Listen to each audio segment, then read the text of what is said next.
इथे बघा ह्या चीट मी तयार केलेल्या आहेत आणि याच्यावर छान छान असे मैत्रीचे विचार लिहिलेले आहेत. तर हे कशासाठी हे तुम्हाला पूर्ण व्हिडिओ बघा म्हणजे पुढे समजेल.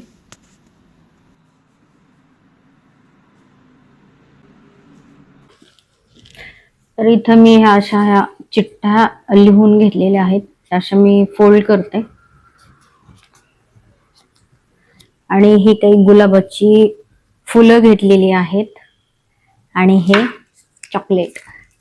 तर हे मी हे कोण जे आहे हे मी असे कोण याचे तयार केलेले आहेत, गिफ्ट पेपरचे कोण तयार केलेले आहेत.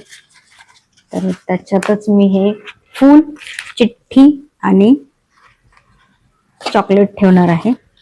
तर अगोदर ही चिठ्ठी आणि हे चॉकलेट असं स्टेपन करणार आहे.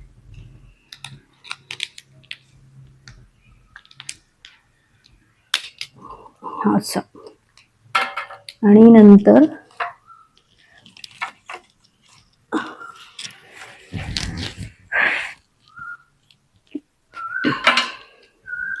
ह्याच्यात ही चिठ्ठी अशी टाकून हे गुलाब आणि ही अशी चिठ्ठी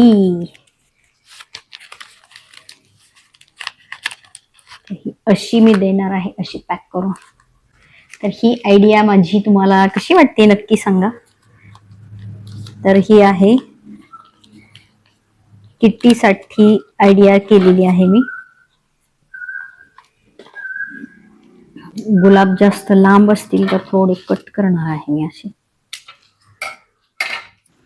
इथं जे मी पॅकिंग करत आहे तर ते याच्यासाठी करत आहे, माझ्याकडे किट्टी होती.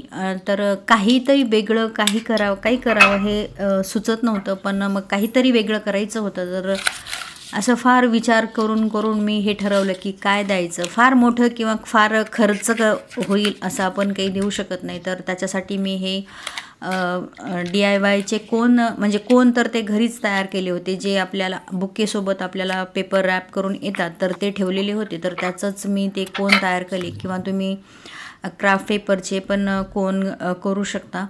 आणि फेविकॉलने ते चिकटवून घेतले आणि एकेका ओळीचं मी विचार, मैत्रीबद्दलचे विचार याच्यात या चीटमध्ये लिहिलेले आहेत.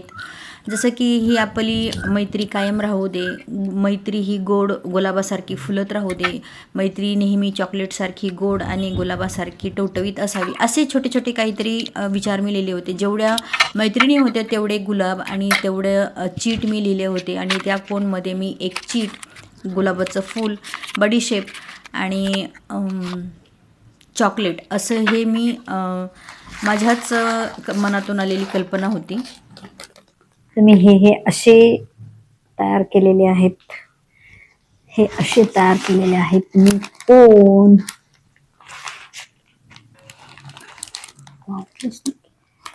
हे बघा, हे मी असं तयार केलेलं आहे कोण चॉकलेट्सचे. चॉकलेट, चिठ्ठी आणि कोण. आता हे मी बांधून घेते कशाने तरी. बांधते.